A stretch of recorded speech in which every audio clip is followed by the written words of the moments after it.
obviously, not happy with the performance out there today. I thought we played a better second half, but we didn't make enough plays.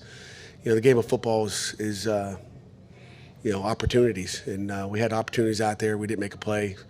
I thought we started off defensively, just couldn't make a play, didn't stop the run. If you don't stop the run and you don't run the football, it's hard to win the game. Didn't get any turnovers in the first half. Again, I give Cincinnati credit. They're a good football team, as we know. They were in a playoff a year ago, so it's a good football team. They'll win a lot of games in the Big 12. It doesn't, again, it's a non-conference game is the way I look at it. And then we got West Virginia this week, so that's where our focus will go. Questions? Was there any consideration in the second half to make a change at quarterback? No. What did you see from Phil, the struggles that he had to seem to get in rhythm? Well, I think the first thing, it starts with the offensive line. I mean, it's it takes 11. Everybody's going to point at the quarterback. He'll get all the glory when you win football games. He's a great quarterback. Got a lot of faith in him. We'll check out the videotape again. I told our guys this is the opener. The opener wasn't last week. Today was the opener, and you find out where you are and where your weaknesses are. And we didn't see any weaknesses. You guys didn't see any weeknesses. We made some improvements in special teams, I think. But again, it's a good football team. They know how to win. And Coach Satterfield does a nice job. And again, the big thing is our guys didn't quit. When everybody would have thought, okay, it's not looking good, our guys are coming back, and we got a chance to win the game. If we don't miss a field goal early in the game, we're in field goal range. We're tying it up. We're going overtime, and you guys are working overtime. But we didn't make enough plays, But there was too much pressure. I mean, Phil got sacked 5 times. That can't happen. When's the last time you won a game with 5 sacks on the quarterback? So we got to shore up the protection. We got an idea where we are now, what we have to do, to protect the quarterback, and that was one of our goals going in is to make sure we protected the quarterback, and we did not do that. E.J. Williams got the start today for you guys. What led to that decision? Just the week of practice he had. He's been good all camp. He came here mid-year. We had a lot of faith in him. I think we can keep getting better with him. He doesn't play like a freshman. We'll look at the tape. Maybe he played like a freshman. I don't know. But we gave up 5 sacks. We'll find out where those came from, and we'll fix it. Was there something Cincinnati was showing you defensively on the first drive of the game that led to 3 passes and no runs? You said what, 3 passes? Yeah, on the first drive of the game. I don't know. We didn't stop the run. I don't remember the 3 passes. It seemed like it was 3 days ago, the first half. But we didn't make any plays on defense. We didn't.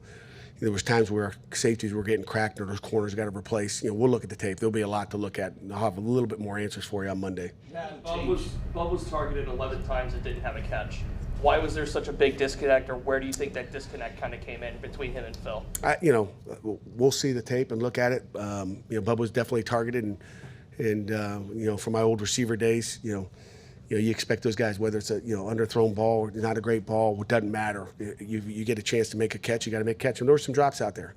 There was drops, period. And again, it's not on one guy ever. It's 11 on offense, 11 on defense, and again, it starts with the head coach. I guess I didn't have him ready to play, and we'll be ready for this week. Were you disappointed in the run defense as much as anything, more than anything else? No question about it. You know that, Jerry. We like to stop the run. We didn't do it. They do a nice job on offense, with unbalance and some of the different things that they do. We didn't react, and we didn't do a good enough job coaching to get it stopped. What was the second half? We did a better job in the second half. What was the second half adjustment? Because the first half, they averaged 9 yards per carry. The second half, they couldn't get on the ground. Yeah, it was some big runs. Obviously, those averages. There's the big runs that popped through there. We'll look at the tape and find out exactly what. But we made adjustments, and we talk about being one of the best adjustment defenses in the country, and we did that in the second half. They had 7 points in the second half off a 39-yard drive, off of a turnover. Otherwise, they're shut out in the second half. They had a short field and a sudden change situation, and it's hard to win like that. You should have shut them out in the second half, and we'd be winning. Period. Just 1 sack and 1 QB hit for Corleone tonight. Based on stats alone, some might not think that's an effective game, but how effective was he tonight against the middle of your linemen? I saw one great play where he put pressure on the quarterback. Maybe it was he was in the backfield way too much. He's a good player. He's an All-American, and we didn't do a good enough job. Again, it starts with that guy up front, the nose tackle, and that's what they do. You were held to 83 rushing yards on offense. Is that also because of Corleone and what the 3-man front did? A little bit. I don't know if it's a 3-man front. We got to still block them, but we had 83 yards. And again, in the second half, you're playing catch up, so you're throwing the ball every down. It's never good for a quarterback or for the offensive line when you're throwing it and trying to play catch up. Because we didn't stop anybody in the first half, we were playing catch up, and you're throwing it more than you'd like to. you'd like to be more balanced, but you know, that's the name of the game. We had to play catch up. You know, maybe we could have rushed for another 100 in the second half, but we didn't have an opportunity to. Pat, on the note of rushing, Rodney's had 11 carries now in 2 games. Do you feel like you guys need to get him a little bit more involved? Maybe we'll look at the tape and find out who's being effective back there. But again, it comes down to, you know, you get behind and you're throwing the ball. You know, there's no guys getting handoffs. Period.